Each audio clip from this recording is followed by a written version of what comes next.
Hello student, welcome in this my channel. पिछले video में हमने B Ed second year teaching and learning assignment को video में present किया था। इस वीडियो में हम उस वीडियो का दूसरा पार्ट देखेंगे। इस वीडियो में हम देखेंगे कि शिक्षण की विशेषता, शिक्षण के स्तर और शिक्षण की विधियाँ क्या क्या हैं। शिक्षण की विशेषता अगर हम देखें तो यहाँ पे कुछ 11 पॉइंट्स हैं। उन विशेषताओं को हम एक बार रीड कर लेंगे। शिक्षण का स्पष्ट एवं निश्चित लक्ष्य रखना, छात्र प्रतिक्रियाओं को बढ़ावा देना, प्राप्त किए जाने वाले उद्देश्यों के प्रति छात्रों में रुचि का विकास करना, छात्र नेतृत्व एवं उत्तरदायित्व को प्रोत्साहन देना, कार्य को छात्रों की क्षमता एवं वातावरण के अनुकूल बनाना, शिक्षण के ध्यान को केंद्रित करना, पूर्व ज्ञान के आधार पर नवीन ज्ञान प्रदान करना, त्रुटियों को निर्धारित करना और उन्हें ठीक करना, छात्रों की प्रगति का मापन एवं मूल्यांकन करना, परीक्षा के परिणाम से छात्रों को अवगत कराना, शिक्षक का ईमानदार होना। तो ये कुछ 11 पॉइंट्स हैं जो शिक्षण की विशेषता बताते हैं। ये एग्ज़ाम के पॉइंट ऑफ व्यू से इम्पोर्टेंट है। आप लोग इसको एक बार देख लीजिएगा। मेन जो है वो शिक्षण के स्तर है, यानी लेवल्स ऑफ टीचिंग। तो इसको हम देखते हैं। शिक्षण के स्तर वह आधार है जिसके माध्यम से छात्रों का बौद्धिक विकास होता है। इसमें छात्रों का क्रमबद्ध तरीके से बौद्धिक विकास किया जाता है। शिक्षा अर्थात छात्रों का बौद्धिक, मानसिक एवं शारीरिक तीनों पक्षों के विकास हेतु शिक्षण की आवश्यकता पड़ती है। यानी शिक्षण, टीचिंग बहुत ही इम्पोर्टेंट है। ठीक है, किसी भी छात्र का बौद्धिक स्तर तक विकास करने के लिए, बौद्धिक के साथ साथ मानसिक और शारीरिक तीनों पक्षों में विकास के लिए हमें शिक्षण की आवश्यकता होती है। आगे देखते हैं हम। इसी प्रकार शिक्षण को 3 रूप में विभाजित किया गया है। पहला है स्मृति स्तर, मेमोरी लेवल, बोध स्तर, अंडरस्टैंडिंग लेवल, चिंतन स्तर और रिफ्लेक्टिव लेवल। तो शिक्षण के 3 स्तर हैं। ये तीनों स्तर हम एक एक करके देखेंगे।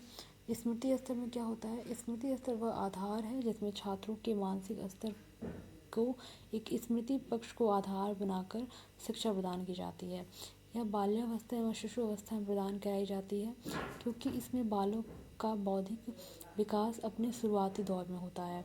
यानी जो स्मृति स्तर है वो किसी भी बालक का सबसे निम्न कोटि का स्तर होता है, यानी स्टार्टिंग फेज होता है। ठीक है, जिसमें बच्चों को कोई चीज़ बता दी जाती है और बच्चे उसको अपनी स्मृति में रख लेते हैं, उसको याद कर लेते हैं। बालक किसी भी चीज़ को समझनी होती है उसका एक चित्र या चिन्ह के रूप में अपने मस्तिष्क में धारण कर लेता है, जैसा कि मैंने अभी आपको बताया। इसके उदाहरण देखेंगे। जब उन्हें कोई कहानी सुनाई जाती है तो वह बिना उस कहानी के पात्रों की आकृति अपने मस्तिष्क में धारण कर लेते हैं और इसी सामान्यतः स्मृति स्तर कहा जाता है। इस स्तर का अपना मूल्य है, अपना क्षेत्र है। इस स्तर का ज्ञान पाए बिना बोध एवं चिंतन स्तर कार्य नहीं कर सकते हैं। ठीक है, ये रहा स्मृति स्तर।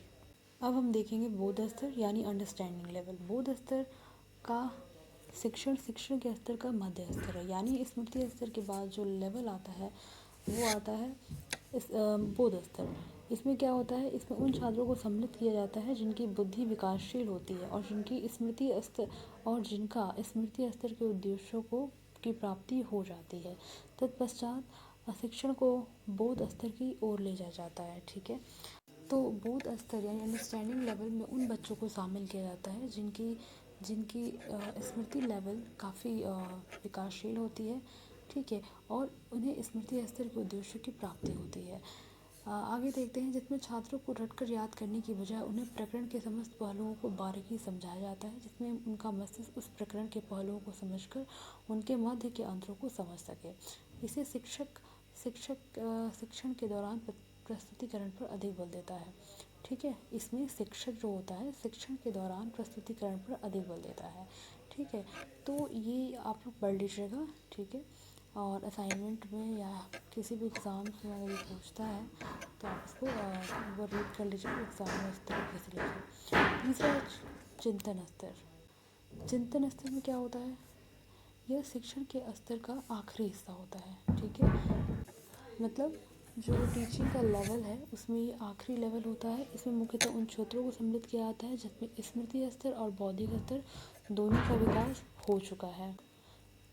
चिंतन स्तर का शिक्षण छात्रों को चिंतन करने में उसकी सहायता करता है। ठीक है, यह छात्रों को वह क्षमता प्रदान करता है जिसमें छात्र प्रकरण के नकारात्मक एवं सकारात्मक दोनों पहलुओं को समझकर यह निर्णय ले सके कि इस प्रकरण में अगर कुछ नए पात्रों और नए विचारों को सम्मिलित किया जाता है तो प्रकरण के उद्देश्यों को किस तरह परिवर्तित किया जा सकता है। ठीक है, इस स्तर के शिक्षकों को योग्य अनुभवी विषय एवं क्रिया विशेषज्ञ प्रभावशाली होना चाहिए। ठीक है, अब हम कुछ स्मृति बोध और चिंतन स्तरों का तुलनात्मक अध्ययन देखेंगे। सबसे पहले इसमें प्रवर्तक दिया हुआ है। स्मृति स्तर के जो प्रवर्तक थे वो थे हर्बर्ट, बोध स्तर के जो प्रवर्तक थे वो थे मॉरिसन और चिंतन स्तर के जो प्रवर्तक थे वो थे हंट। तो आगे हम देखेंगे शिक्षण की प्रकृति। इसमें जो स्मृति स्तर की जो शिक्षण की प्रकृति होती है वो होती है विचारहीन यानी थॉटलेस। बोध स्तर की जो होती है वो होती है थॉटफुल यानी विचारयुक्त। और चिंतन स्तर की जो प्रकृति होती है वो होती है पूर्ण विचारवान यानी फुल थॉटफुल। ठीक है, उद्देश्य क्या होते हैं? उद्देश्य है, जो स्मृति स्तर का उद्देश्य है वो ज्ञानात्मक है यानी केवल ज्ञान प्राप्त करना है।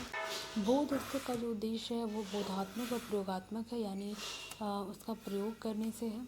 और चिंतन स्तर का जो उद्देश्य है वो विश्लेषण, संश्लेषण अथवा मूल्यांकन करने से है।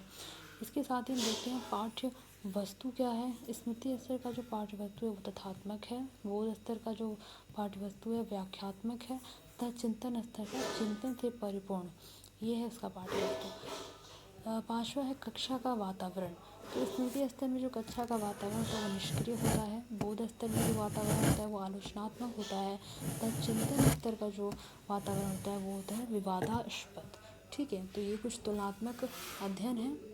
आगे हम देखेंगे शिक्षण की विधियाँ यानी मेथड्स ऑफ टीचिंग। तो जिस ढंग से शिक्षक शिक्षार्थी को ज्ञान प्रदान करता है उसे शिक्षण विधि कहते हैं। इस विधि शिक्षण विधि पद का प्रयोग बड़े व्यापक अर्थ में होता है। एक और तो इसके अंतर्गत अनेक प्रणालियाँ एवं योजनाएं सम्मिलित की जाती हैं। दूसरी ओर शिक्षण की बहुत सी प्रक्रियाएं भी सम्मिलित कर ली जाती हैं। तो इसमें कुछ प्रकार हैं शिक्षण की विधियों के, उनको हम देखेंगे ये करके। निगमनात्मक एवं आगमनात्मक। ठीक है, पाठ्य वस्तु को प्रस्तुत करने के दो ढंग हो सकते हैं। एक में छात्रों को कोई समस्या सिद्धांत बताकर उसकी जांच या पुष्टि के लिए अनेक उदाहरण दिए जाते हैं और दूसरे में पहले अनेक उदाहरण देकर छात्रों में कई सामान्य नियम निकलवाया जाता है। पहली विधि को निगमनात्मक विधि कहते हैं और दूसरी को आगमनात्मक। ये विधि व्याकरण शिक्षण के लिए सबसे उपयुक्त मानी जाती है। दृष्टांत विधि क्या होता है? वस्तु विधि का एक दूसरा रूप होता है दृष्टांत विधि। वस्तु विधि में जिस प्रकार वस्तुओं के द्वारा ज्ञान प्रदान किया जाता है, दृष्टांत विधि में उसी प्रकार दृष्टांतों के द्वारा। दृष्टांत दृश्य भी हो सकते हैं और श्रव्य भी। इसमें चित्र, मानचित्र, चित्रपट आदि के सहारे वस्तु का स्पष्टीकरण किया जाता है। प्रोजेक्ट विधि तीसरी विधि है। अमेरिका के प्रसिद्ध शिक्षा शास्त्री ड्यूवी, किलपैट्रिक, स्टीवेंसन आदि के सम्मिलित प्रयास का जो फल है वो है प्रोजेक्ट विधि।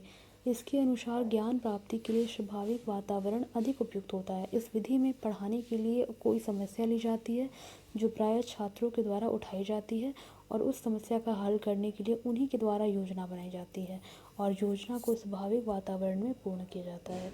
इसी से उसकी परिभाषाएं इस प्रकार की जाती हैं कि योजना वह समस्या मूलक कार्य है जो स्वाभाविक वातावरण में पूर्ण किया जाए।